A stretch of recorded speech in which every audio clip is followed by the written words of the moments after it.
And welcome back to the show. My next guest is Kay Houghton. She's the owner and realtor of Kay Houghton and Associates. Kay, great to see you again.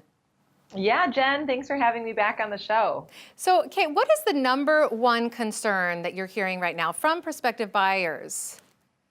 Great question, Jen. We're hearing a lot about the increase in interest rates. It's really concerning a lot of people. We've seen interest rates increase almost 1% in the last year. Around this time last year, we were hovering at 3.94%, give or take. We're now up to 4.86% on average. That really is affecting a lot of people. They're concerned about what they can afford, about what that means to their monthly payment. And we've been working really hard to help educate people, help them to feel empowered and to understand what that interest rate increase actually means to them. So, are interest rates going to continue to rise, in your opinion? Unfortunately, based on what we're told, the Fed has scheduled several rate increases in 2019. I think there's actually another one expected in December of 2018. So I know we have a chart here that we're going to pull up that shows people what's happening, but you will see that interest rates are anticipated to be either at or close to 6% by this time next year. Again, this is another reason why we're working to educate our buyers on what that means, because we do feel strongly that if you're going to make a purchase, you may want to look at doing that now versus later, simply because purchasing a home later is going to cost you so much more.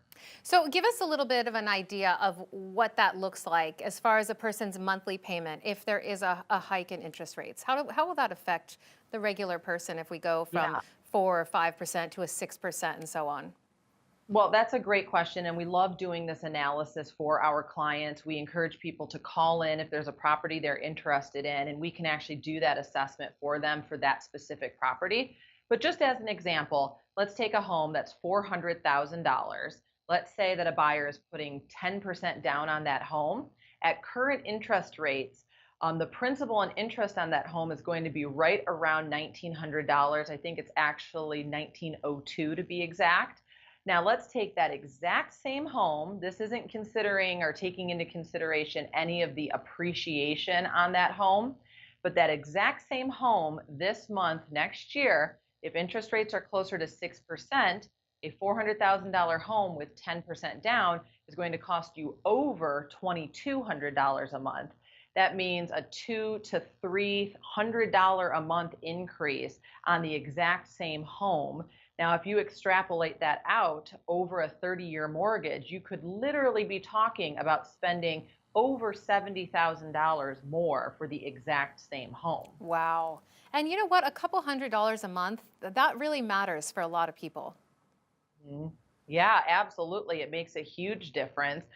We talk about it all the time. Again, talking about appreciation and how that affects what you're going to be paying too. I mean, if you're looking at a home right now, again, $400,000, and that home is at an interest rate under 5%, that home may be affordable for someone. Whereas all of a sudden next year, that home after appreciation is maybe 410, 415,000, and now you're looking at an interest rate of 6%. It may very well be that that home is just no longer affordable for that buyer. So, Kay, how can buyers get more information on how interest rates might affect them personally? Well, as you've heard me say before, visit our website, khassociates.com. But more than anything, in this particular case, we do encourage people to call us, 703-CALL-K. We would be more than happy to run an analysis of any specific home you're looking at. We can tell you basically what that home will cost you today and what the cost of that home will be if you do decide to wait. Such a valuable service that you're Yeah. offering, Kay. Thank you so much for your time. Yeah, thanks, Jen, for giving me the chance to talk about this today. All right, we'll see you next time, Kay.